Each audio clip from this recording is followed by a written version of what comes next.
So for rider's wrap, you're going to see a abbreviation called wrap 2 or W2.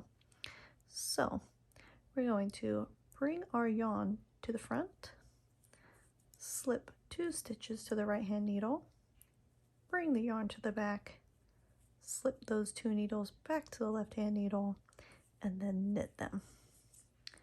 What this does is it gives you a nice little wrap in the front of your work. So let's do that a couple more times. I really like this motion. It's very repetitive and it's really quick actually once you get your groove.